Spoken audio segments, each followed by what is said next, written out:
នាក់ស្រី382នាក់នៅខណ្ឌបឹងកេងកងបានស្ម័គ្រចិត្តចូលជាសមាជិកគណៈបកប្រជាជនកម្ពុជាដើម្បីរួមចំណែកជ្រោមជ្រែងជាកម្លាំងគាំទ្រដល់គណៈបកប្រជាជនកម្ពុជាឲ្យកាន់តែរឹងមាំថែមទៀតក្នុងពិធីប្រកាសបញ្ចូលសមាជិកគណៈបកប្រជាជនកម្ពុជាថ្មីនារសៀលថ្ងៃទី14ខែសីហាឆ្នាំ2026លោកសុកសម្បត្តិប្រធានគណៈកម្មាធិការបកប្រជាជនកម្ពុជាខណ្ឌបឹងកេងកងមានប្រសាសន៍ថាសមាជិកដែលប្រកាសទទួលស្គាល់នាពេលនេះមានចំនួន794នាក់ភាគច្រើនជាយុវជនមកពីសង្កាត់ចំនួន3នៃខណ្ឌបឹងកេងកងក្នុងនោះមកពីសង្កាត់បឹងកេងកងទី2ចំនួន127នាក់សង្កាត់បឹងកេងកងទី3ចំនួន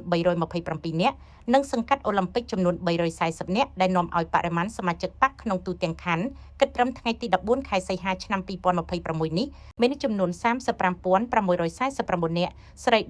18,728នាក់ស្មើនឹង 81.01% នៃចំនួនអ្នកមានឈ្មោះក្នុងបញ្ជីបោះឆ្នោតឆ្នាំ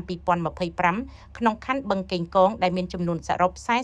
44,007នាក់លោកសុកសម្បត្តិបានថ្លែងអំណរគុណដល់សមាជិកគណៈបកប្រជាជនកម្ពុជាថ្មីទាំងអស់ដែលបានសម្រេចចិត្តចូលរួមជាមួយគណៈបកប្រជាជនកម្ពុជាដើម្បីជាកម្លាំងក្នុងការទ្រទ្រង់គាំទ្រនិងការពារសមិទ្ធផលទាំងឡាយពិសេសការពារសន្តិភាពដែលរកបានដោយលំបាកឲ្យស្ថិតស្ថេរគង់វង្ស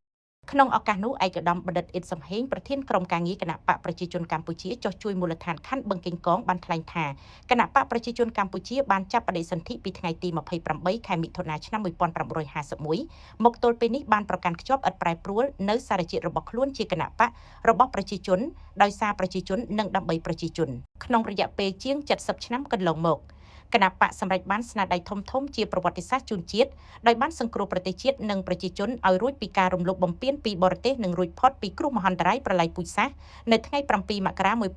1979បានធ្វើឲ្យប្រទេសជាតិមានសន្តិសុខពេញលេញនិងមានការឯកភាពជាតិនៅទូទាំងប្រទេសបានស្ដារនិងកសាងហេដ្ឋារចនាសម្ព័ន្ធរូបវន្តមានផ្លូវថ្នល់ផ្លូវទឹកស្ពានមន្ទីរពេទ្យសាលារៀនប្រព័ន្ធធារាសាស្ត្រនិងវត្តអារាមទូទាំងប្រទេសបានធ្វើឲ្យសេដ្ឋកិច្ចកម្ពុជាមានកំណើនជានិច្ចនិងបានលើកកិត្តិនាមរបស់កម្ពុជានៅលើឆាកអន្តរជាតិឯកឧត្តមបណ្ឌិតលើកឡើងថាក្រោមការដឹកនាំដ៏ត្រឹមត្រូវរបស់គណៈបកប្រជាជនកម្ពុជាដែលមានសម្ដេចតេជោហ៊ុនសែនជាប្រមុខព្រមទាំងសម្ដេចមហាបវរធិបតីហ៊ុនម៉ាណែតជានាយករដ្ឋមន្ត្រីកំពុងបោះជំហានទៅមុខតាមគន្លងដ៏ត្រឹមត្រូវនៃលទ្ធិប្រជាធិបតេយ្យជាពិសេសបានបង្កឱកាសឲ្យប្រជាពលរដ្ឋបានចូលរួមយ៉ាងសកម្មក្នុងការធ្វើសេចក្តីសម្រេចចិត្តនិងអភិវឌ្ឍមូលដ្ឋានយ៉ាងសស្រាក់សស្រាំ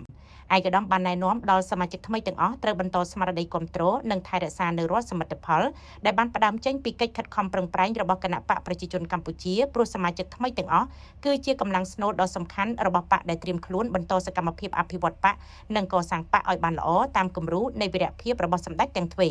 គូបញ្ជាក់ថានេះជាលើកទី2ហើយក្នុងឆ្នាំនេះដែលគណៈបកប្រជាជនកម្ពុជាខណ្ឌបឹងកេងកងបានប្រកាសបញ្ចូលសមាជិកថ្មីជាផ្លូវការសម្រាប់ការបញ្ចូលសមាជិកថ្មីទាំងពីរលើកនេះសរុបមានចំនួន1644នាក់យកគណៈបកប្រជាជនកម្ពុជា